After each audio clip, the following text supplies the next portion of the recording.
Alhamdulillahi Rabbil Alamin. Wassalatu wassalamu ala Sayyidina Muhammadin wa ala alihi wa sahbihi ajma'in. Amma ba'du, faqad qala al-imam al-mu'allif rahimahullahu ta'ala wa nafa'ana bihi wa bi barakati ulumihi wa ghafara lahu wa li masyaikhihi wa li masyayikhina. Amin. Wa arkanul imani sittatun. Udah ya? Belum? Benar ini? Adapun rukun-rukun iman yaitu ada 6 perkara. Antu'mina billahi, pertama bahwa kau beriman kepada Allah, wa malaikatihi, dan beriman kedua kepada malaikat-malaikatnya Allah, wa kutubihi, dan beriman kepada kitab-kitab Allah, wa rusulihi, dan keempat beriman kepada rasul-rasulnya Allah, wal yaumil akhiri, dan kelima beriman kepada hari kemudian, wa bil qadari khairihi wa syarrihi, dan keenam beriman kepada takdir khairihi, sebaik-baiknya takdir, wa syarrihi, dan seburuk-buruknya takdir. Wallahu a'lam bishawab. Bapak, Ibu, saudara-saudara sekalian, keluarga besar Masjid Jami' Al-I'tisam yang mulia, malam hari ini kajian kita akan membahas tentang rukun-rukun iman secara global. Sebagaimana di dalam hadis riwayat Imam Muslim di dalam kitab Sahihnya dari Sayyidina Umar bin Khattab radhiyallahu ta'ala an, ketika baginda Rasul sallallahu alaihi wasallam ditanya tentang iman, Rasulullah sallallahu alaihi wasallam menjawab, rukun iman ada 6 perkara. Bila iman adalah tasdik, kepercayaan penuh dan bulat di dalam hati sanubari seorang anak manusia, maka instrumen keimanan ini ada 6 perkara yang wajib ditanamkan di dalam hati sanubari kita sebagai seorang muslim. Apa itu? Yang pertama, beriman kepada Allah. Apa maksudnya beriman kepada Allah? Seorang yang umurnya 15 tahun ke atas, akalnya sehat, wajib percaya bahwa segala apa yang ada di jagat raya ini, termasuk dirinya, namanya hadis, barang baru, dulunya tidak ada, sekarang ada, nantinya tidak ada. Yang namanya barang baru itu berarti ada yang membaharukan, ada yang nyiptain. Kayalah gelas, ini namanya baru, mesti ada pembuat gelas. Kalaulah meja, ini baru, mesti ada pembuat meja. Masjid Al-I'tisam baru, mesti ada tukang bangunan dulu. Tai ayam baru, mesti harus ada ayam dulu. Maka segala yang ada di jagat raya ini namanya ciptaan. Kalau ciptaan berarti ada pencipta. Rukun yang pertama, harus percaya adanya sang pencipta. namanya Allah, maka kita pertama rukun iman percaya kepada Allah. Kita kudu yakin ada kekuatan lain di luar rencana dan program kita yang terwujud. Kayak COVID begini, bukan mau kita, tapi ada. Itu namanya disebut ada yang mencipta, namanya Allah Subhanahu wa ta'ala. Maka segala yang ada di jagat raya ini adalah ciptaan Allah Subhanahu wa ta'ala, termasuk diri kita. Dan Allah itu nanti akan diterangkan sifat-sifat wajib yang kita kudu tahu, 13 secara singkat, 20 secara panjang. Habis ini kita bakal bedah sifat-sifat Allah, menerangkan rukun iman yang pertama. Jadi Allah itu, saudara, tidak sama dengan kita. Apa yang ada pada Allah tidak ada pada kita. Apa yang ada pada kita tidak ada pada Allah. Itu yang disebut dalam surat Al-Ikhlas, walam yakul lahu kufuwan ahad. Enggak ada yang sama dengan Allah apapun saja. Allah tuh enggak sama. Yang ada pada Allah tidak ada pada kita. Yang ada pada kita tidak ada pada Allah. Kita ini sifatnya butuh. Kalau Allah enggak punya, namanya butuh. Yang punya kaya. Kalau kita sifatnya lemah. Kalau Allah enggak ada tuh lemah. Yang ada kuasa. Kalau kita sifatnya bodoh. Kalau Allah sifatnya ilmu, tahu apa saja. Kalau kita ini bodoh, enggak tahu, biar kata kita mau profesor kayak, mau kita doktor kayak, tetap saja yang namanya makhluk sifatnya bodoh, jahil. Coba kita urut pada satu bagian saja. Ini daripada ilmu keislaman. Yang kita udah tahu sama yang kita belum tahu, banyak mana? Hah? Banyak yang belum tahu. Belum tahu tuh sama dengan bodoh. Tuh. Yang kita udah tahu sama yang belum, banyak yang belum. 1, 2. Yang kita udah tahu, udah kita pelajari, yang kita udah deres sama yang belum, banyak mana? Belum lagi. Tuh, begitu. Kita tuh begitu. Kita nih bodoh. Begitu. Mana di antara contoh bodoh? Kita nih dari kecil sampai nih malam, kira-kira kita punya dosa enggak? Punya apa tidak punya? Begitu. Jangan yang ditanya enggak dijawab. Kita nih dari kecil sampai nih malam, kira-kira punya dosa apa tidak? Punya dosa. Baik. Berapa percisnya dosa kita?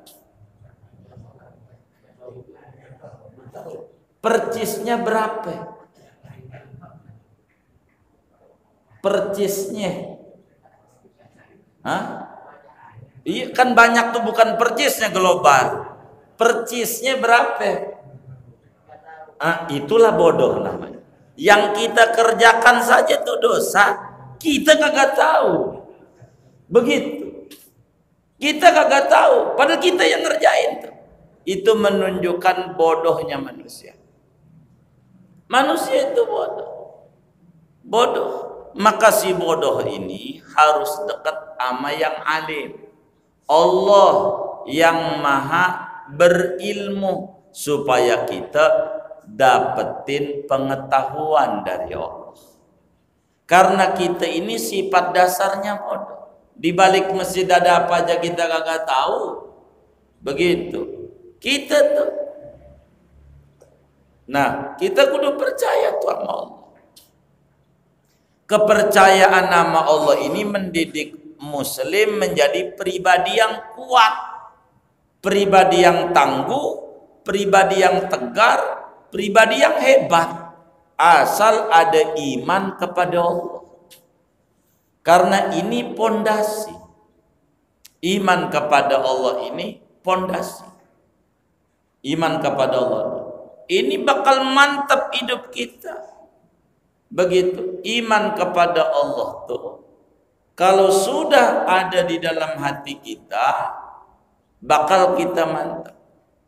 Jangan amat virus macamnya. Itu kan ciptaan Allah. Ciptaan Allah bukan? Ciptaan Allah, makhluk.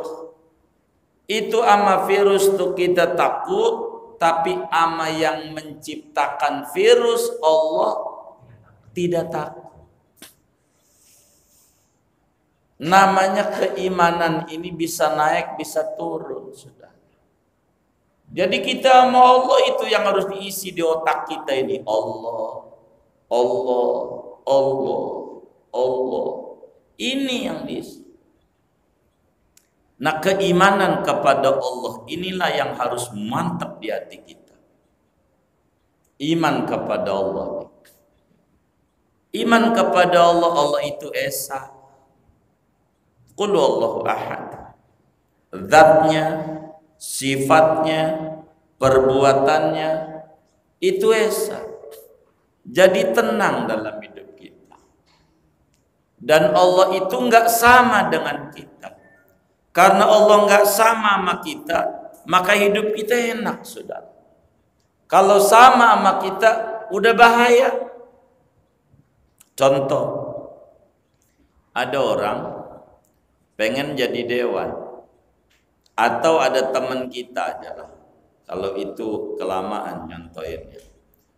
Ada teman kita, waktu lagi susah main ke rumah kita, ngopilah kita.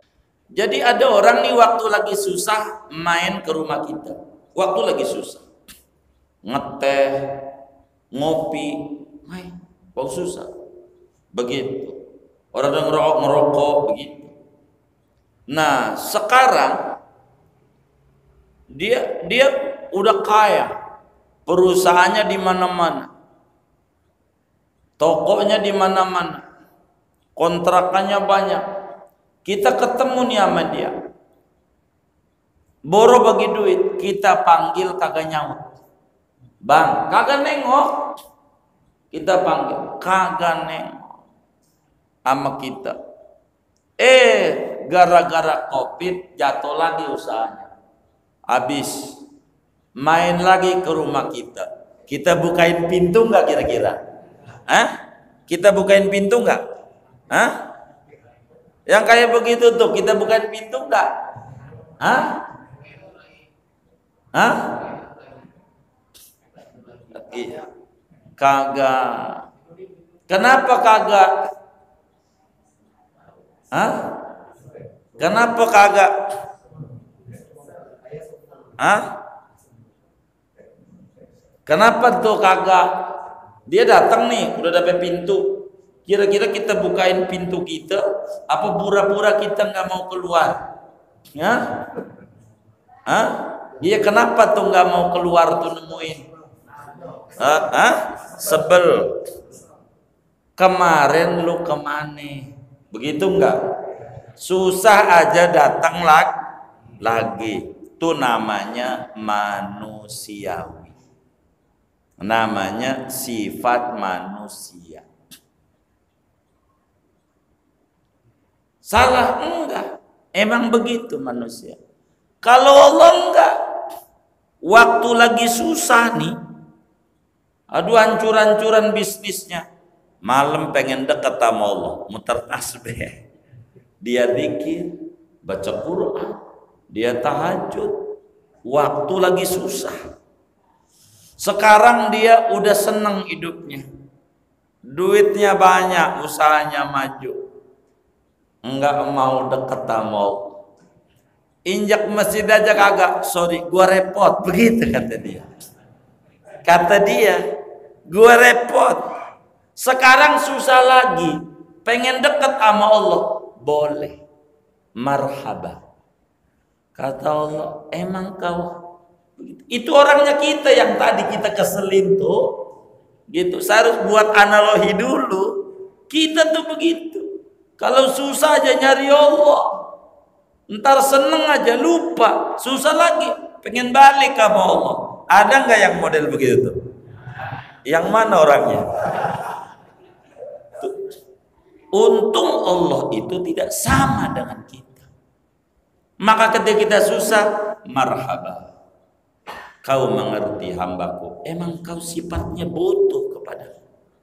Cuman kemarin saya tahu kau lupa bahwa kau itu sifatnya butuh. Sekarang kau sadar. Maka kalau kita paham susahnya itu adalah nikmat dari Allah, tandanya pas susah nyari Allah bagus daripada senangnya kagak ingat Allah. Begitu. Ini namanya rukun iman yang pertama, percaya kepada Allah. Ada kekuatan lain. Wis yang paling gampang contoh diri sendiri. Hidung kita pesek. Ini bukan mau kita. Hidung pesek nih. Mau kita bukan? Bukan. Mau bapak kita bukan? Mau ibu kita? Bukan. Ibu kita nggak mau, bapak kita nggak mau, kita nggak mau. Tapi faktanya pesek. Berarti ada yang mau, ada yang menghendaki, ada yang menetapkan. Itulah Allah. Allah. Begitu. Kita kudu bersyukur sebagai keimanan kepada Allah. Biar kata pesek, alhamdulillah lubangnya ke bawah. Coba kalau lubangnya ke atas, kudu dipayungin. Aduh, udah repot. Jadi indah perbuatan Allah itu indah. Itu satu. Yang kedua, rukun iman itu percaya kepada malaikat. Apa artinya percaya kepada malaikat?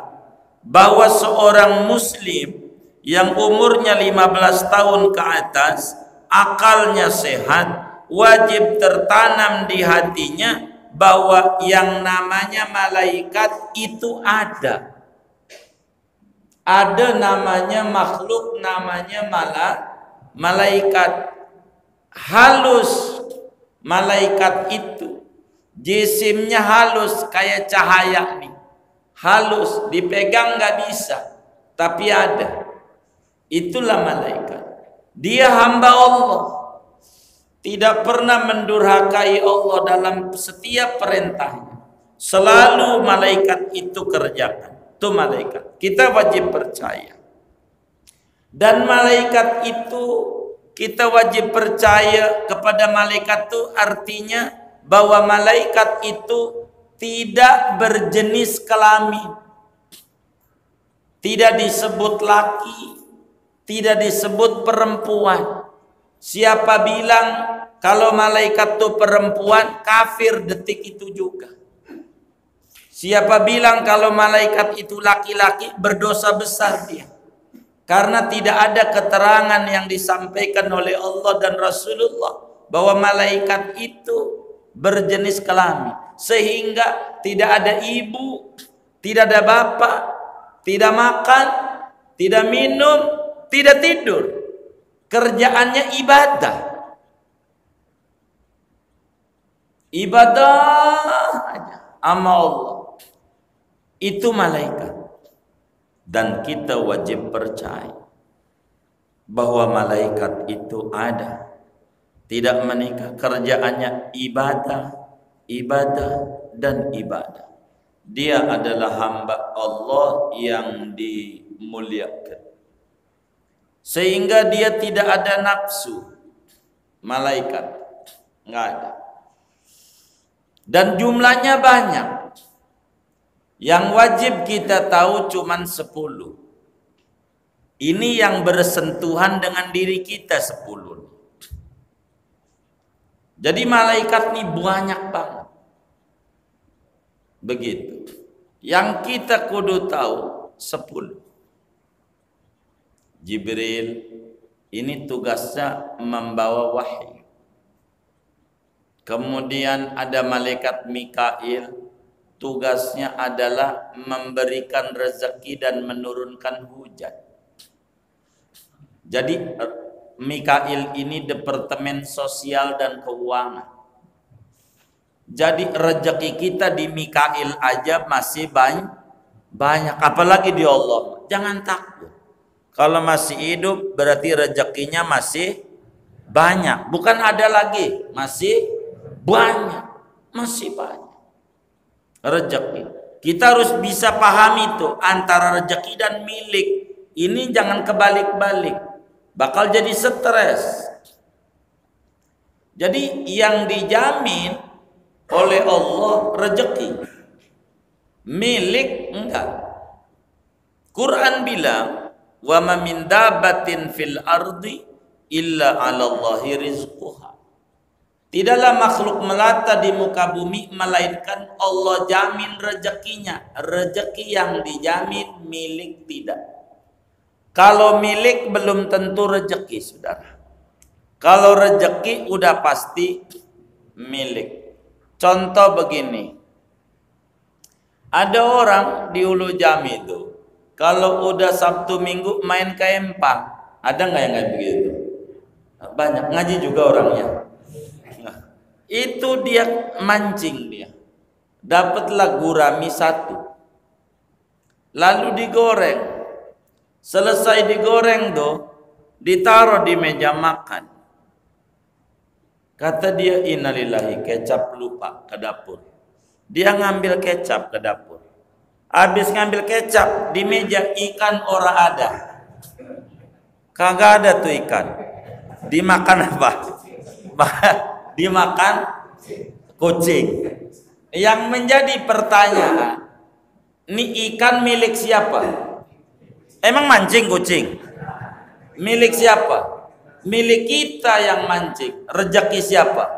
Kucing. Nah, milik itu belum tentu rezeki. Begitu. Yang dijamin oleh Allah rezeki, bukan milik. Jadi rezekimu Allah bagi kita. Jangan takut. Kita kerja, ada rezeki istri, ada rezeki anak, ada rezeki pembantu, ada rezeki itu begitu. Begitu, rezeki beda-beda. Yang dijamin rezeki bukan milik. Begitu, bukan milik, rezeki. Dan masih selama orang masih hidup, rezekinya masih banyak. Di malaikat Mikail, apalagi di Allahnya lebih banyak lagi. Jadi jangan takut enggak makan, jangan takut. Begitu, rezeki banyak, rezeki udah pasti begitu. Makanya rumah yang kita bangun tuh kan gede rumah tuh. Kalau dibangun dari kelurahan dan kecamatan tuh dapat papan kuning tuh. Nama proyeknya namanya proyek rumah tinggal. Kenapa disebut rumah tinggal? Rumah yang bakal ditinggalin. Yang ditempatin mau dikober. Tahu kober nggak? Iya. Itu rumah tempat namanya. Kalau yang kita tidur itu namanya rumah tinggal. Biar gede kayak apa bakalan ditinggal. Begitu. Tuh begitu. Jadi nggak usah puyeng-puyeng yang bakal ditinggalin.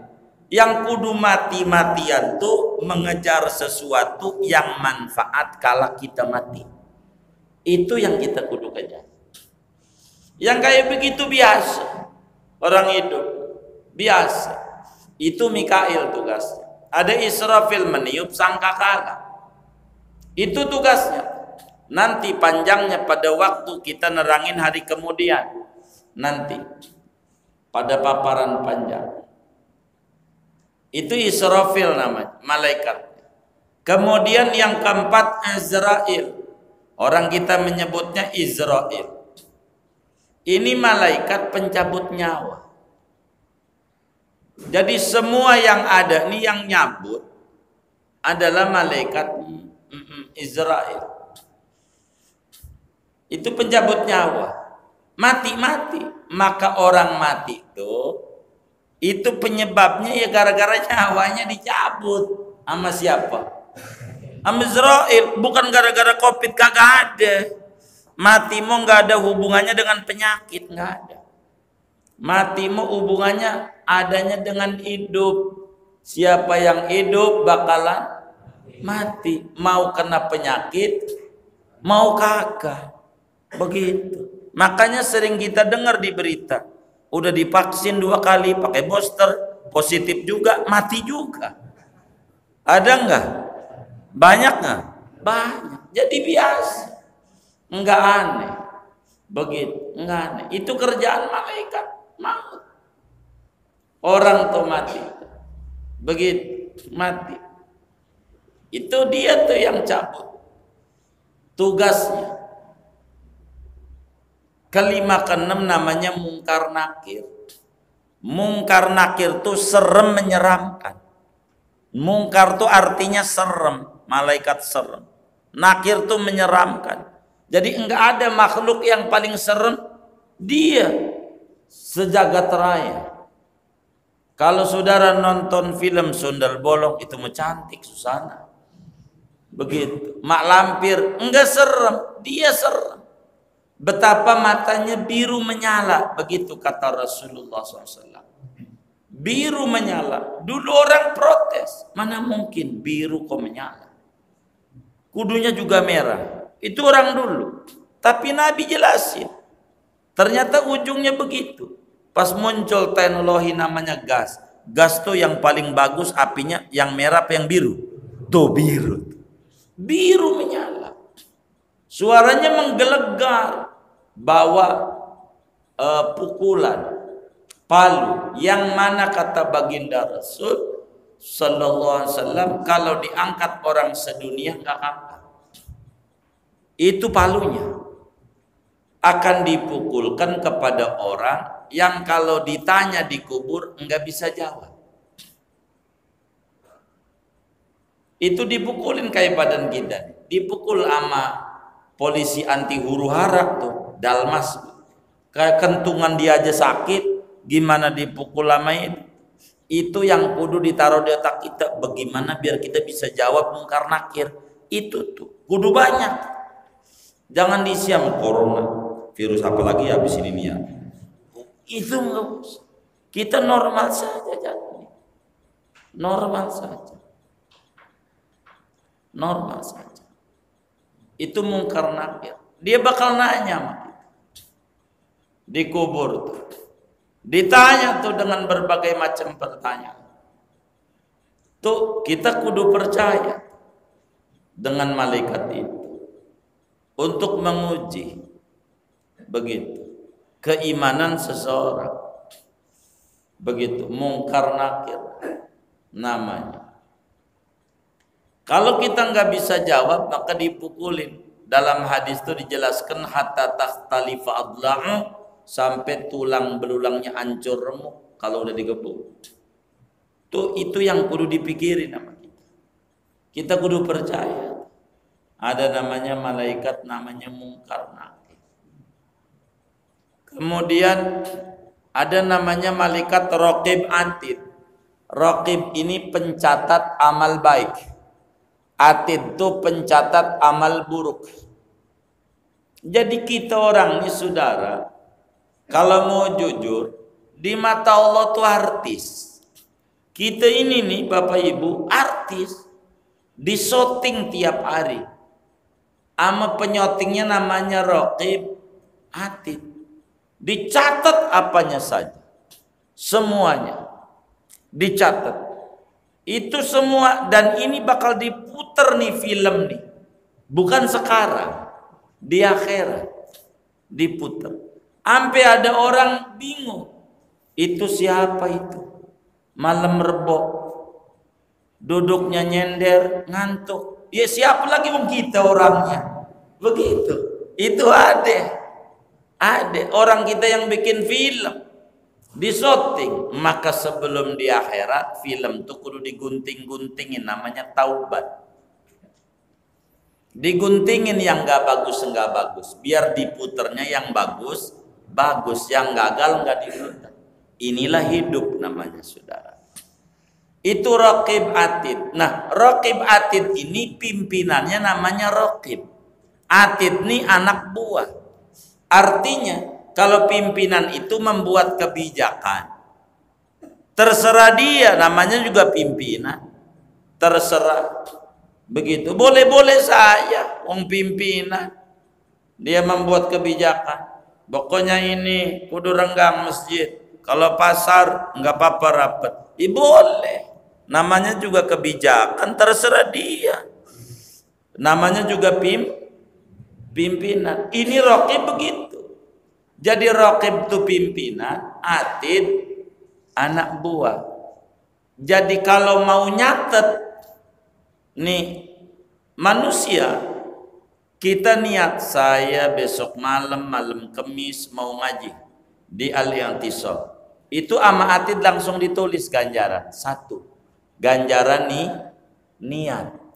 Pimpinan catat ganjaran niat.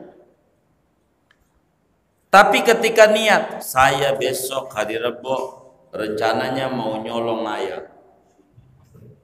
Itu di hati, udah niat, mau dicatat, kagak boleh. Jangan. Kata malaikat raqib. Jangan catat, kan niat. Iya kalau jadi, kalau kagak menu-menuin buku aja, tipek lagi, nggak usah. Tuh begitu, namanya pimpinan. Jadi dia bisa mengatur. Begitu. Niat, jangan berniat aja dicatat. Repot. Begitu. Udah nyolong nih, nyolong ayam bener-bener. Mau dicatat kagak boleh juga. Jangan. Tuh, malaikat raqib. Jangan. Kan udah nyolong. Tunggu dulu, takut dia nyesel dibalikin lagi. Lu udah coret, udah tulis, coret lagi. Penuh buku. Tunggu dulu sampai 6 jam. Begitulah Rasulullah SAW jelasin. Tunggu dulu. Kalau sudah 6 jam, enggak dibalikin tuh ayam. Baru catat. Dia nyolong. Jadi apa aja nih, kalau paham raqib atid, ini tenang hidup kita. Ini kita barangnya dicolong orang, tetap aja di catatan kita hari anu, tanggal anu, barang kita dicolong si anu. Begitu. Siapa namanya? Udin dah. Ini mohon maaf nih kalau ada yang namanya Udin. Contoh ya. Udin gitu. Begitu. Nah di bukunya si Udin tuh ada catatan. Hari itu dia nyolong punya si anu. Ada. Jadi kita nggak perlu pusing. Yang diambil oleh orang tuh nanti enggak ketemu di dunia, ketemu di akhirat. Malah jadi simpenan bagus. Kalau kita sabar, Allah ganti berlipat-lipat. Itulah kemurahan Allah. Enggak di akhirat enggak apa-apa. Berapa yang dicolong? Ayam 1 ekor. Ditagih di akhirat. Itulah yaumul hisab. Balikin ayam saya ya, di sini akhirat nggak ada ayam. Duit, lah nggak ada duit. Apa bayarnya? Ibadah. Ayam seekor ya Allah, duit 1000 perak, 1000 rakaat sholat kita. Itu 1000 perak kita nyolong. Di akhiratnya, puasa kita itu puluh tahun 1000 perak buat orang. Itu 1000 perak, apalagi ayam, babon lagi ya kan. Tinggal dihitung, biarin, nggak ketemu di dunia, di akhirat. Jadi kita nggak puyeng udahlah. Tuh begitu hidup, kan ada raqib atid, nggak bakal keliru. Jadi nggak stres dalam hidup. Begitu, nggak stres sama. Kita cari sama Mbah Dukun, ya kan? Bah, ini ayam hilang. Kata Mbah Dukun, dia pakai merem-merem. Orang dekat. Kata Mbah Dukun, orang dekat Bah. Siapa Bah namanya? Siapa? Kata kita. Merem lagi dia. Takut fitnah. Begitu kan? Bayar aja sama dia. Mau ngapain? Nggak usah dukun. Saya juga bisa begitu. Begitu. Kalau timbang begitu doang, nggak usah. Kita jawab. Bahaya bilang saya penyolong. Dia merem. Orang dekat. Atau iya orang dekat. Mana ada orang Papua datang-datang ke Ulu Jami nyolong ayam. Tahu Ulu Jami juga kagak. Begitu. Orang juga orang dekat. Begitu. Jadi dibantah aja tuh dukun. Yang kagak bener ini. Begitu. Nah, kita nggak usah. Pasarin nama Allah. Anggap aja jenggot dicukur. Kalau jenggot dicukur makin dikit makin banyak. Makin dikit makin banyak. Makin banyak. Anggap aja lagi dicukur sama Allah. Bakal tumbuh banyak. Jadi tenang. Dah. Jadi nggak stres amat. Biasa aja. Ada raqib, ada hati. Udah. Ada yang nyelak kita, biarin aja dicatat sama raqib atid. Jadi tenang aja. Hidup enggak puyang-puyang amat. Itu mau dicela orang dipikirin aja, merem-melek. Si anu tuh ya, padahal dulu nih waktu dia susah tidur di rumah bapak gua, waktu itu bapak gua jadi RT waktu itu. Tapi dia kayak begitu ya kelakuannya sama gua. Miring kiri sampai jam 11 malam belum tidur juga. Miring kanan. Padahal gua udah bagian kayak apa sama dia, tapi dia kayak begitu sama gua ya. Miring kiri sampai jam 2 belum bisa tidur. Yang kita pikirin kira-kira malamnya lagi ngapain? Dia tidur, ngorok nggak? Mikirin kita nggak? Kagak. Dia kagak mikirin kita. Kita mikirin dia. Siapa yang mau mikirin kita? Kita aja kagak sayang sama diri kita. Gitu mikirin kagak mikirin kita. Mendingan mikirin Allah. Dikir apa? Hidup tuh yang enak-enak. Jangan sampai kita puyang-puyang amat itu. Jadi biar tenang. Inilah fungsi ada malaikat-malaikat ini. Serahin sama Allah. Orang yang nyelak biarin. Hidup itu bainal hubbi wal bughdi. Antara cinta dan benci. Yang cinta tuh nggak kehabisan untuk memuji dan menyanjung. Yang benci nggak kehabisan akal untuk terus mencaci dan memaki. Hidup. Yang penting kita berjalan di garis apa yang disuruh oleh Nabi besar Muhammad Sallallahu Alaihi Wasallam. Begitu. Ada lagi nama malaikat Malik, penjaga neraka. Ada malaikat namanya Ridwan, penjaga surga. Ini yang 10 nih kita kudu tahu. Karena ini bersentuhan dengan kita. Malaikat ini. Semuanya bersentuhan sama kita. Jadi ini malaikat. Urusannya sama kita. Jadi hidup ini tenang. Orangnya lala biarin aja. Punya mulut. Begitu. Imam Hasan Basri itu begitu. Imam, saya ini dicela orang mulu. Pegel. Ente pengen enggak dicela, saya kasih ilmunya. Begitu. Iya Imam. Datang ke rumah saya. Maka ini orang pagi-pagi dia datang ke Imam Hasan Basri. Ngobrol, lalu kasih makan, sarapan, lalu nanya, "Mana ilmunya?" Supaya enggak dicela. Gini. Ikut belakang rumahnya tuh Kobe. Belakang rumahnya. No begaul sama dia. Sama orang tanah kusir. Ente nggak bakal yang nyela. Begitu. Kalau pengen nggak dicela, bergaul sama orang tanah kusir. Orang apa? Orang mati. Kalau masih bergaul sama orang hidup, masih aja. Begitu. Apalagi kita jadi pengurus apa masjid, benernya aja masih salah. Begitu. Apalagi salah, bener nggak? Gitu. Kita jadi pengurus RT, bener masih salah. Ya Allah, pegel banget ya. Ternyata jadi RT kagak enak. Itu dia. Begitu. Pegel, bener aja. Ya Allah. Mana dikasih bansos cuma 50, warganya ada 80 yang susah. Gimana ngebaginya ini? Dipotong aja lah, bagi rata. Masih salah juga. Ya itulah hidup. Yang penting kita tidak menyalahi agama. Begitu aja. Ada raqib, ada atid. Jadi hidup ini tenang. Berjalan saja sesuai koridor yang ada, yang diatur oleh Allah melalui Rasulullah sallallahu alaihi wasallam.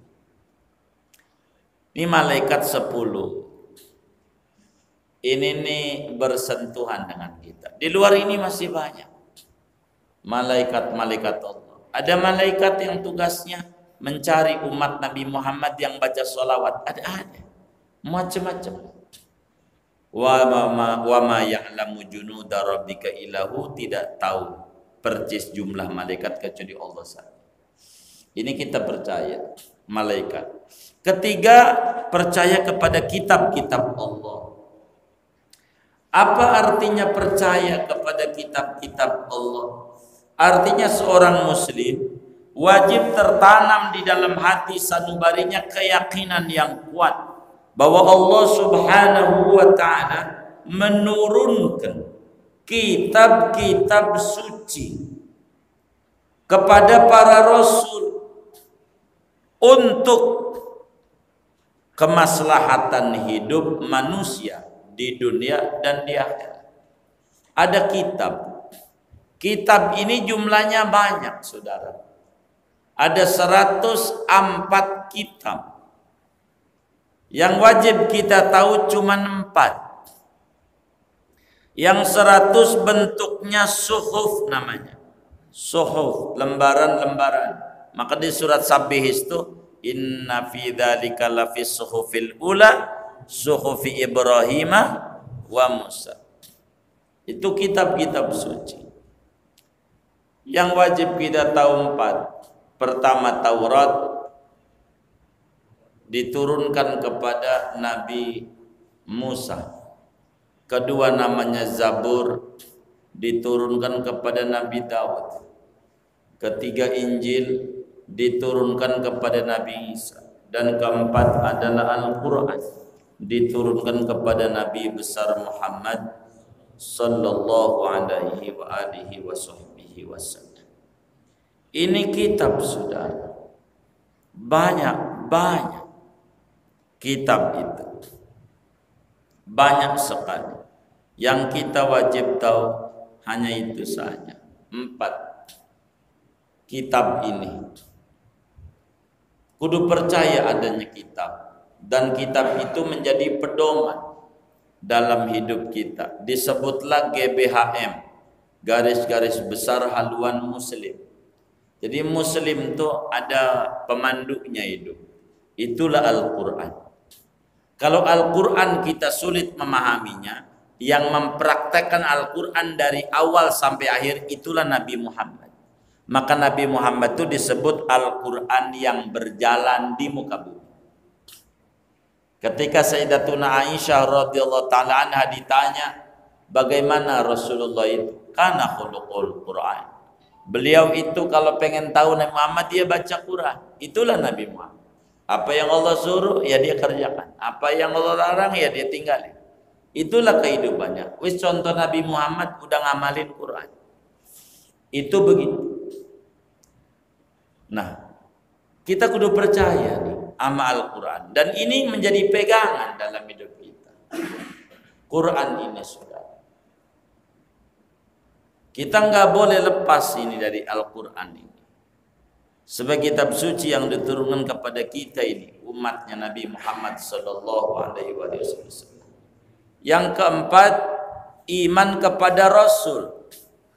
Apa itu Rasul? Rasul itu adalah manusia yang diutus oleh Allah untuk sekalian makhluk,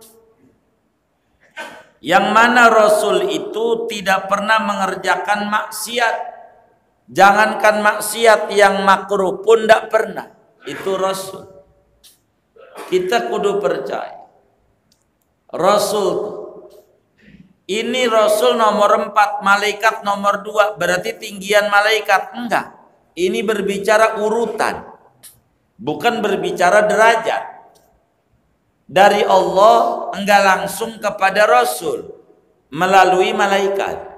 Dari malaikat enggak langsung, ada buku catatan namanya kitab suci. Nah, kitab suci itu diberikan kepada Rasul. Rasul itu adalah makhluk Allah paling mulia. Itu Rasul. Sebelum jadi Rasul, kudu jadi Nabi dulu orang. Maka jumlah Nabi banyak. Dalam satu riwayat 124.000 orang Nabi. Nabi. Yang jadi Rasul 315. Jumlah Rasul itu dalam satu riwayat 315 Rasul. Yang wajib kita tahu 25 karena namanya tertera dalam Al-Quran. Itu disebut Nabi 25. Ini nih Nabi-Nabi. Kita wajib percaya di luar Nabi Muhammad itu masih ada Nabi lain. Banyak. Begitu. Di luar Rasulullah ini masih banyak Rasul-Rasul yang lain. Kita wajib percaya kepada semua Rasul, enggak boleh satu. Itu yang disebut dalam Al-Quran, la nufarriqu baina ahadin mir rusuli. Kita enggak boleh beda-bedakan Rasulullah. Ama ini iman, ama ini kagak. Kayak non muslim tuh, Kristiani. Ama Nabi Isa percaya, ama Nabi Muhammad kagak. Salah dia. Kalau kita enggak. Kita kudu percaya Nabi Isa itu seorang Nabi, seorang Rasul. Orang mulia-mulia. Nabi Musa kita percaya. Itu begitu. Wajib kita percaya. Yang namanya Rasul adalah hamba yang dijadikan sampel kepatuhan manusia sama Tuhan. Itu begitu. Maka kalau kita pengen benar hidup, nyontoh Rasul. Kalau pengen benar, kudu nyontoh Rasul. Kudu balik sama Rasul. Enggak bisa kalau enggak balik sama Rasul. Enggak benar. Tuh, kita yang keempat percaya kepada Rasul. Nanti bakal diterangkan sifat-sifat wajibnya apa, sifat mustahilnya apa, sifat jaiznya apa. Ini bakal dijelaskan di depan. Kemudian yang kelima, ini misi utama Rasul, yaitu kita kudu beriman adanya hari kemudian. Setiap Rasul dari Nabi Adam alaihissalam sampai Nabi Yuna Muhammad sallallahu alaihi wasallam, misi utamanya tauhid dan mengingatkan manusia ada namanya hari kemudian, hari pembalasan. Hari pembalasan. Dunia ini bukan negeri pembalasan. Jadi dengan percaya hari kemudian ini, kita bakal muncul keyakinan hidup ini bukan sekali, saudara. Hidup kita 2 kali. Sekali di dunia, sekali di akhirat. Di dunia ini bercocok tanam, di akhirat panen. Itu namanya hari kemudian. Hari kemudian ini dimulainya dari mana? Dari kuburan. Akhirat tuh. Dari mulailah kita nanti di kuburan, sampailah ada adab kubur, ada nikmat kubur, ada apalagi bangkit dari kubur, ada kemudian digiring, dikumpulkan di padang mahsyar. Kita kudu percaya tuh bakal ada padang mahsyar.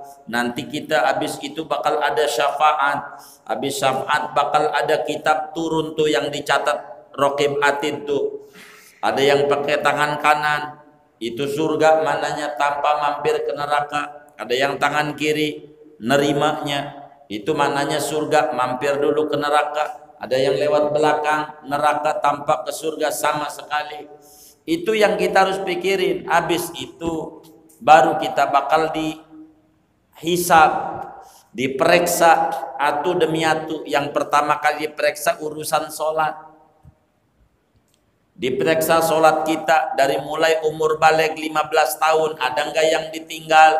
Diperiksa semuanya sama Allah waktu sampai kita wafat. Habis diperiksa baru ditimbang tuh amalan. Mana banyak baik, mana banyak buruk tuh. Wa amma man saqulat mawazinuhu fa huwa fi isyatir radiyah wa amma man khaffat mawazinuhu fa ummu hawiyah wa ma adraka ma hiya narun hamiyah. Itu ada. Habis ditimbang suruh kita lewat di jembatan namanya sirat.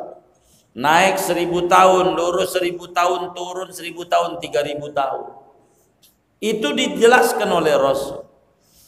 Kalau nyemplung namanya neraka, kalau lolos dia ke surga. Itu nih proses. Ada namanya telaga, telaga para nabi, termasuk telaga Kausar Nabi Yuna Muhammad SAW. Ini namanya iman kepada hari kemudian. Keimanan kepada hari kemudian itu membuat hidup jadi tenang.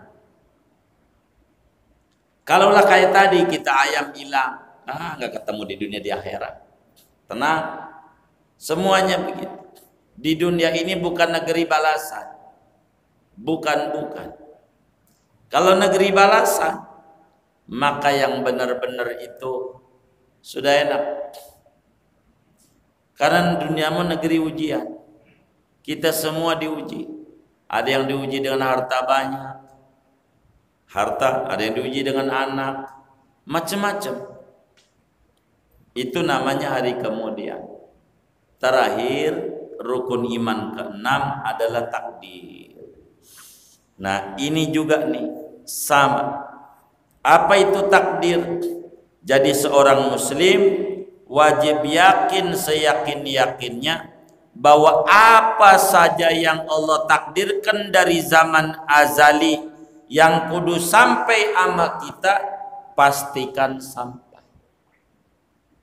Tidak ada yang bisa menghalangi. Yang kata Allah kagak sampai, kagak bakalan sampai, walaupun udah diupayakan beribu-ribu upaya.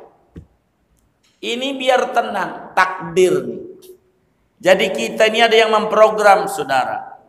Dari umur 4 bulan, 10 hari di perut ibu kita, nih kita sampai ngaji di Masjid Al-I'tisom ini, udah ada catatannya. Namanya kalau lahir ini orang jadi Islam laki-laki, namanya Anu, nanti tanggal sekian dia ngaji di masjid, ngajinya nyender, ngantuk. Itu ada. Lengkap. Duitnya hari ini dia dagang, untung, hari ini dia dagang, rugi. Catatan itu nggak bakal berubah. Nggak ada yang berubah. Itu namanya takdir. Semuanya kita ini ada takdir. Kepercayaan kepada takdir ini yang membuat muslim enggak pernah pesimis dalam hidupnya. Ada Allah, takdir. Jangan kita pesimis. Emang gua mau dasar dah, bapak gua juga udah orang susah, emang gua udah turunan susah. Ini namanya pesimis. Ini bukan muslim bener imannya. Enggak begitu rumus manusia. Bukan kayak pohonan. Enggak. Manusia itu boleh aja dia bapaknya petani, anaknya jadi presiden, bisa. Contoh Pak Harto. Boleh aja tukang mebel bisa jadi presiden, boleh. Siapa? Contohnya Pak Jokowi. Kan begitu. Jadi terserah, yang penting optimis. Hidup jangan pesimis. Wah, Covid nih, mati gua. Ya mati. Kalau pesimis semua. Kita kan ada Allah. Itu namanya iman kepada takdir. Takdir nih ada yang enak, ada yang tidak dalam hidup nih. Tapi kita iman itu enak maupun enak dari Allah. Nih kayak Covid begini nih. Nih enak enggak? Hah? Enggak enak. Saya mau tanya nih sama orang Mulu Jami. Nih pengen udahan, pengen terus. Pandemi nih, saya mau tanya, pengen udahan, pengen terus? Kayaknya yang diem-diem pengen terus kayaknya itu. Jangan-jangan dagang masker. Sebab yang dagang masker pengen udahan, pengen terus. Hah? Pengen terus. Yang dagang vaksin pengen udahan, pengen terus. Ya terus oh dia. Kalau saudara pengennya doa, dia aja doa sama Allah. Doa. Dalam setiap takdir tuh ada kebaikan Allah. dalam setiap takdir. Percaya ini. Jangan sampai kita hilang nih kepercayaan. Kalau memang bagian kita mau bagaimanapun juga nggak bisa. Itulah bagian kita. La mani'a lima a'taita wala mu'tiya lima mana'ta wala radda lima qadaita. Enggak ada yang bisa nolak takdir yang Allah tentukan, enggak bisa. Jadi manusia ini dalam takdir ini bagaimana? Begini. Dalam takdir ini yang kebanyakan muslim jadi mundur. Jadi ada namanya perkara itu disebutnya wilayah idtirari, ada namanya wilayah ikhtiyari. Itu dalam takdir. Takdir nih ada takdir ikhtiyari, ada takdir tuh idtirari. Apa idtirari? Idtirari itu di luar kendali kita. Apa ikhtiyari? Di bawah kendali kita. Itu namanya ikhtiyar. Namanya. Nah, ngadepin takdir ini saudara, semana contoh idtirari? Enggak ada ganjaran yang idtirari, kagak ada. Contoh kita orang yang di masjid berjenis kelamin laki-laki dapat ganjaran, kagak.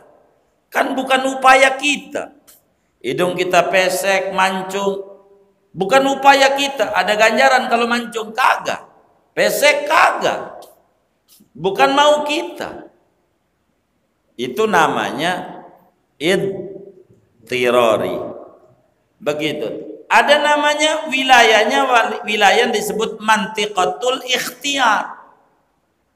Karena kita dikasih kemampuan oleh Allah, kemampuan lokal. Ini kemampuan lokal inilah digunakan untuk ibadah. Itulah di sana ada ta'aluk ganjaran, ada ta'aluk dosa. Dari kemampuan lokal. Makanya kalau mau disebut kaya, apakah dapat ganjaran? Enggak. Wong takdir Allah. Miskin dapat ganjaran? Enggak. Kaya dapat dosa? Enggak. Miskin dapat dosa? Enggak. Kaya enggak ada ganjaran, enggak ada dosa. Miskin enggak ada ganjaran, enggak ada dosa. Kenapa? Takdir Allah. Yang ada ganjaran mana? Pada bagian ikhtiar. Bagaimana kita mensikapi miskin? Dengan mengeluh atau bersabar? Mengeluh dosa, sabar dapat ganjaran. Kaya, bagaimana dia mensikapinya? Syukur apa sombong? Syukur dapat ganjaran, sombong dapat dosa. Kayaknya dari sisi perbuatan Allah enggak ada ganjaran. Tapi kalau dari sisi bersyukurnya kita dapat ganjaran. Sombongnya kita dapat dosa. Miskin kita sabar dapat ganjaran. Mengeluh terus dapat dosa. Ini namanya mantiqatul ikhtiyar. Banyak muslim selalu berdalih Allah. Ini yang salah besar. Bang, ke masjid yuk. Lu jangan ajak-ajak gua ke masjid. Ntar juga kalau gua dapat hidayah, gua ke masjid tanpa lu suruh. Ada nggak yang ngomong begitu tuh? Begitu. Yang mana orangnya? Ini namanya enggak mengerti. Tauhidnya rusak. Yang model begini tauhid rusak. Dia nggak paham bahwa hidayah itu bukan ditungguin. Hidayah mau kudu dicari. Begitu. Kudu dicari. Ditungguin nggak bakalan datang. Kudu dicari. Kayak kenyang, jangan ditungguin. Kudu apa? Makan. Makan ini nanti Allah takdirkan kenyang. Ngaji Allah takdirin dapat hidayah. Tuh begitu. Maka dengan kepercayaan sama takdir ini begini nih, biar kita paham. Takdir tuh ada 4. Gak bakal lepas sih dari 4 nih. Jangan sampai salah kita mensikapi dari 4 nih. Yang pertama, takdir tuh taat. Kayak kita ngaji, sholat, itu namanya takdir taat. Takdir Allah juga. Maka cara mensikapinya kita kudu dengan sungguh-sungguh, penuh keikhlasan. Itu yang bakal dapat ganjaran. Sungguh-sungguh, penuh keikhlasan, taat. Dua, takdir maksiat. Mohon maaf, kita mabok-mabokan, gitu, kita minuman, kita judi, begitu. Apa aja yang maksiat, itu takdir Allah juga. Takdir Allah. Cara mensikapinya enggak boleh diam, dengan taubat dan istighfar, penuh penyesalan. Tuh baru ada ganjaran. Kita nyolong, takdir Allah. Dari nyolongnya, anak kita kena narkoba, walayyadubillah, tuh dari sisi takdir Allah kita kudu ridho. Emang ketentuan Allah, tapi menimpa anak kita namanya makdur, namanya bukan takdir, korban takdir. Mensikapinya beda. Enggak boleh ridho dengan maksiat sama dengan maksiat. Jadi bagaimana caranya? Taubat. Begitu. Kita mabok-mabokan, ini namanya takdir. Caranya mensikapinya, ya udah, entar juga kalau Allah kasih hidayah, gua berhenti tanpa lu larang-larang. Itu namanya salah. Cara mensikapinya dengan taubat, istighfar, penuh penyesalan. Itu namanya mensikapi takdir. Kalau takdir itu nikmat, yang ketiga nikmat, dagang untung, apa aja deh yang enak-enak, sehat, begitu. Maka cara mensikapinya dengan syukur. Cara mensikapinya syukur. Cara sikapnya tuh, kita sehat kudu syukur, akal kita sehat kudu syukur. Jangan digunain buat ngeluh, kan akal nikmat dari Allah. Begitu. Begitu. Pokoknya barang kita yang hilang, yang orang punya, suatu saat kita bakalan punya. Begitu. Itu namanya iman kepada takdir. Kalau takdir itu bentuknya nikmat, kita kudu syukur. Kalau takdir itu bentuknya adalah musibah, kita kudu sabar. Itu namanya mensikapi takdir. Ini kayak musibah nih, wabah nih, ya kita kudu sabar. Tapi sabar tuh bukan mananya duduk diem di rumah nggak ngapa-ngapain, bisa stres dia. Begitu. Kita berikhtiar semampu kita. Terserah, mau ikhtiar zahir boleh, mau ikhtiar batin boleh. Ikhtiar batin kita jaga wudu. Kata Nabi, orang punya wudu nggak bakal terserang virus model gimana pun. Pakai.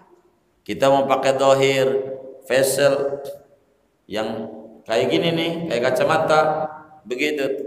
Kalau udah pakai itu nggak apa-apa kata pemerintah, sebab corona nggak bisa masuk dari bawah, nggak bisa nih di sini, nggak bisa. Iya itu namanya ikhtiar, ya suka-suka dia. Bagaimana dia aja dah, suka-sukanya. Pokoknya masing-masing ada ikhtiar. Waktu tidur maskernya dibuka ditutup biasanya. Dibuka karena coronanya tidur, waktu melek dipakai. Jadi corona bisa ngikutin orang. Apa yang kayak begitu tuh? Ini namanya ikhtiar dia. Terserah dia dah. Bagaimana cara dia berikhtiar? Begitu. Ujung-ujungnya dia kudu positif sama Allah. Jangan kita orang nih negatif mulu sama Allah, negatif. Positif, takut positif.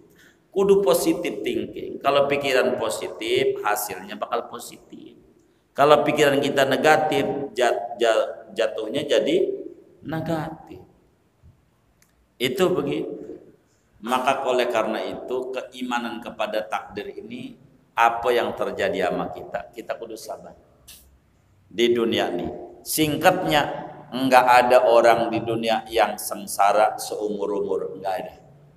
Enggak ada juga di dunia ini yang senang seumur-umur, enggak ada. Yang namanya dunia mesti silih berganti. Kadang senang, kadang susah. Semua orang. Dia mainnya kaya, belum ngobrol.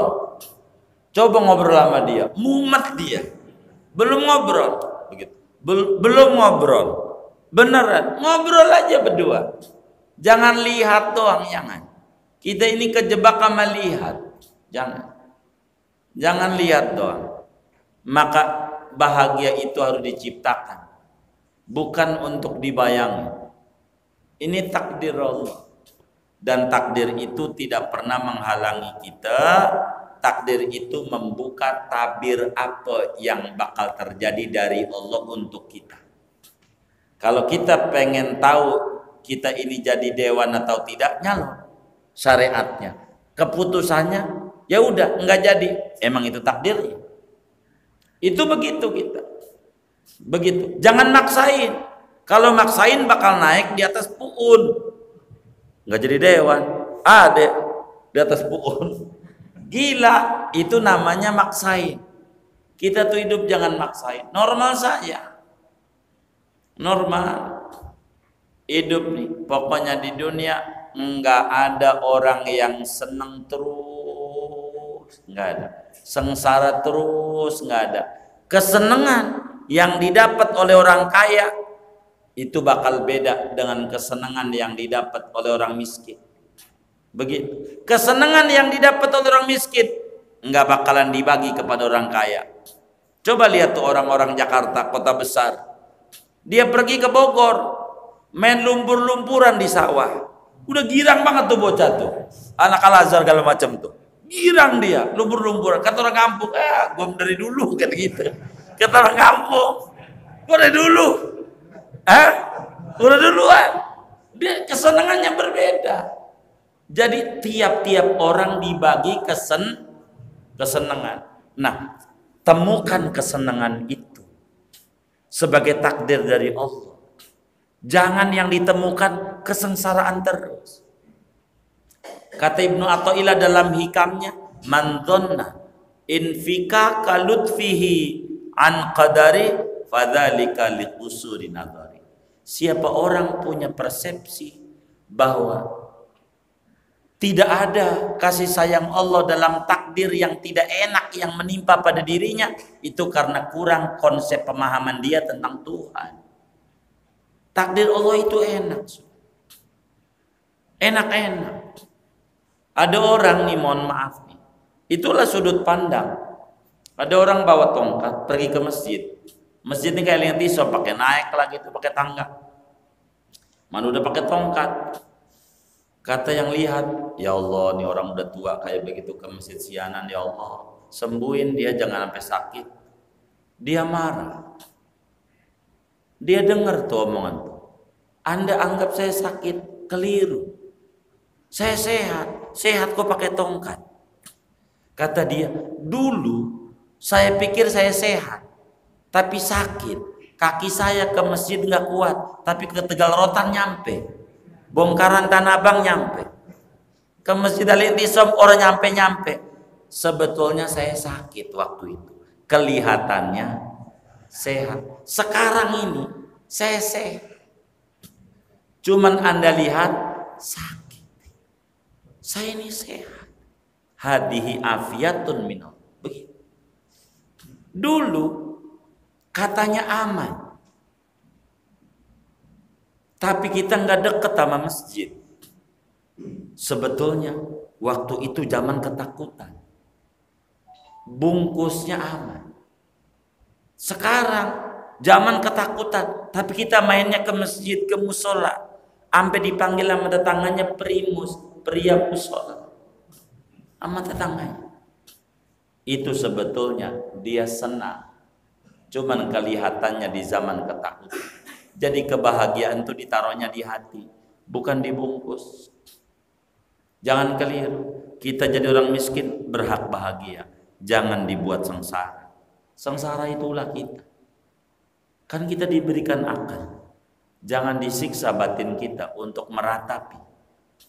Tapi munculkan kebaikan-kebaikan Allah yang Allah berikan. Masih ada. Kita ini hamba luar biasa. Sebagai mau menyimpulkan dari kajian rukun iman, saudara, ada orang pembantu di Ulu Jami.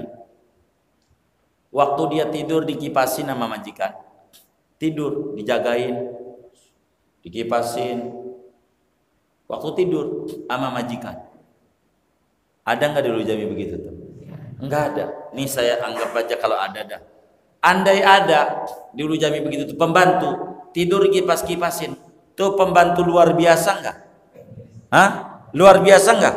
Luar biasa. Tuh pembantu model begitu tuh ama majikan kudu demen apa kudu gedek? Hah? Demen apa kudu gedek? Kenapa demen? Hah? Iya, tidur aja dikipasin. Itu orangnya kita. Waktu kita tidur tuh telinga kita terbuka, semut nggak masuk. Siapa yang jagain? Sampai semut kagak masuk di kuping kita. Sampai kecoa kita ngorok ngiler ngangak mulutnya. Kecoa nggak masuk, bini kita yang katanya demen sama kita ngorok juga. Siapa yang jagain kita? Allah. Maka kita kudu demen sama Allah. Demen sama Allah. Allah utus tuh malaikat, Allah utus tuh rasul, Allah turunin kitab, Allah turunin tuh namanya ada hari kemudian, ada yang takdir. Ini kita olah diri kita biar kita demen sama Allah. Begitu. Kita ini masih banyak dapat perhatian Allah. Jangan hidup buat ngeluh. Akal ini nikmat dari Allah. Jangan sampai akal kita digunakan buat jelek-jelekin Allah. Enggak bener ini. Akal ini nikmat untuk menemukan kasih sayang Allah. Di pandemi begini masih hidup kita. Di pandemi begini masih makan kita. Di pandemi begini masih sehat kita. Apa enggak itu nikmat dari Allah? Buat apa kita akal digunakan buat mengeluh? Ini karena kesalahan dalam memahami konsep takdir. Maka saudara, kita harus paham ada takdir dari Allah. Semuanya udah ada skenario. Yang namanya kita nggak boleh keluar dari skenario. Maka Rasul sebagai sampel orang yang berhasil di dalam menjalankan skenario Tuhan. Maka kita kudu kayak begitu. Dengan kemampuan yang Allah berikan kepada kita, kemampuan lokal. Wong kita bukan kapas. Yang kalau tergantung arah angin ngidul-ngidul, ngalor-ngalor, ngulon-ngulon, ngeter-ngetan, bukan. Tapi kita manusia yang diberikan akal dan kemampuan lokal. Gunakan kemampuan lokal kita dan akal kita untuk menemukan kasih sayang Allah. Jangan buat jelek-jelekin Allah. Nanti tauhid kita rusak. Corona begini ujian terbesar bagi tauhid kita. Betapa kita naik motor rapat, begitu di kantor renggang, pulang rapat lagi, rada miring gitu. Beneran begitu. Ke masjid kita renggang, tapi pulang dari masjid tuntunan sama teman kita. Begitu. Itu kayak begitu. Ini namanya ujian. Maka kita harus pandai mensikapi ujian dari Allah supaya kita ini lulus dalam ujian. Dan dunia adalah madrasah kehidupan. Apa yang kita alami adalah soal-soal dari Allah dan kita manusia kudu mampu untuk menjawabnya. Maka dikasihlah contekan namanya Rasul, namanya Al-Quran. Itulah contekan-contekan kita supaya kita benar menjalani hidup ini. Mudah-mudahan sekelumit ngaji tentang rukun iman ini mendorong kita menjadi muslim pribadi yang optimis kepada Allah, mantap keyakinan kita kepada Allah, mantap keyakinan pada takdir yang terjadi, sehingga hidup kita penuh dengan ketenangan, ketegaran, ketabahan, kemantapan iman. Hidup kita mulia di dunia, berarti dan penuh makna di akhirat. Amin ya rabbal alamin. Ada yang ditanya mungkin dari materi ini. Apakah doa itu bisa merubah takdir? Tergantung dari sudut pandang mana. Pandang syariat atau pandangan hakikat. Secara hakikat, doa tidak bisa merubah takdir. Secara hakikat. Kenapa? Karena dia dengan berdoanya saja takdir Allah. Kalau Allah enggak takdirin, enggak bakal berdoa. Itu bisa berdoanya itu ditakdirin juga sama Allah. Allah takdirin sampailah dia berdoa. Begitu. Maka doa itu secara hakikat tidak merubah takdir, tapi secara syariat itu bisa. La yaruddul qada illa doa. Begitulah Rasulullah menyampaikan syariat. Tidak ada yang bisa menolak takdir kecuali doa. Ini namanya syariat. Jadi kalimat doa ini penting. Begitu maksudnya. Jadi walaupun yang namanya kematian itu dari Allah melalui malaikat Azrail, tapi ucapan-ucapan itu harus indah adanya. Jangan apa adanya. Kita jadi dokter, nggak boleh kita bongkar seluruhnya apa yang ada. Kita jadi pemerintah, nggak boleh apa yang ada dibongkar seluruhnya. Umpama nih corona, nggak boleh dibongkar seluruhnya. Harus pandai ditutup. Gue jujur loh, pada bagian ini dilarang oleh agama.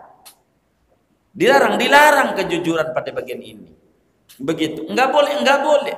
Ada satu hal yang harus ditutupi yang dapat ganjaran. Dia bongkar pada bagian dia berapa data yang sakit dengan wabah ini, rahasia di dia. Bagaimana cara nanganinnya? Adanya di dia. Masyarakat nggak boleh tahu. Karena tingkat keilmuan orang berbeda, akan jauh lebih ketakutan dan itu bisa menyebabkan kematian banyak. Begitu. Dokter nggak boleh. Ada orang nih sakit, nggak boleh dia bilang, aduh model kayak bapak begini nih ya, jujur aja kata dokter 3 hari mati. Yang sudah begitu, kira-kira jadi sembuh nggak? Jadi sembuh nggak? Enggak.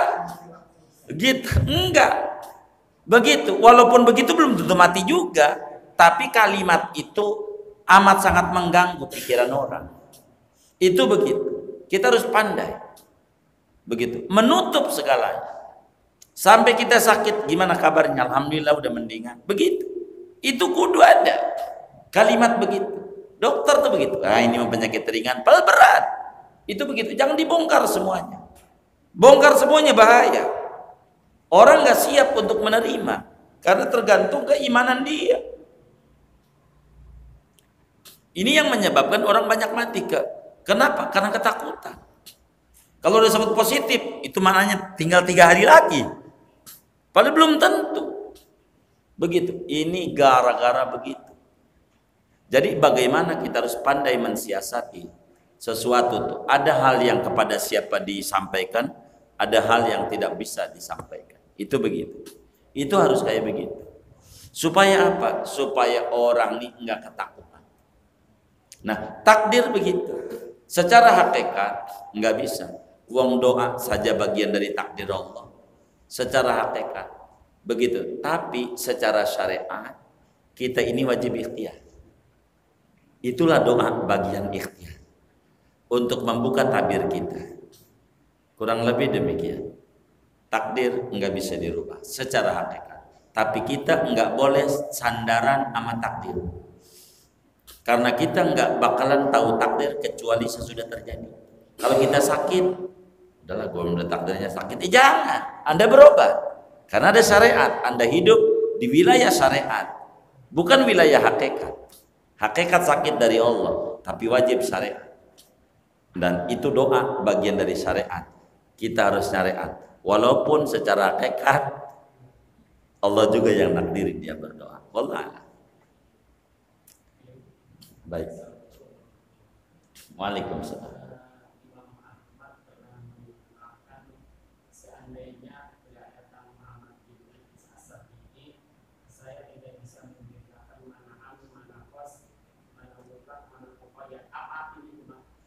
Wah iya, panjang ya.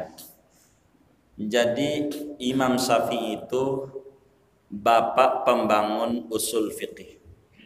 Jadi penemu ilmu usul fiqih adalah Imam Syafi'i. Kitabnya namanya Ar-Risalah. Sebagaimana ilmu fiqih adalah Imam Abu Hanifah. Maka kata Imam Syafi'i, an-nasu 'iyalun li Abi Hanifah fil fiqih. Orang-orang tuh punya utang budi kepada Abu Hanifah terkait ilmu fiqih. Imam Ahmad bilang begini, saking hebatnya Imam Syafi'i. Imam Ahmad bilang, andai enggak ada Imam Syafi'i, saya nggak ngerti mana lafadz khas, mana lafadz am, mana lafadz mutlak, mana muqayyad. Jadi begini, saudara.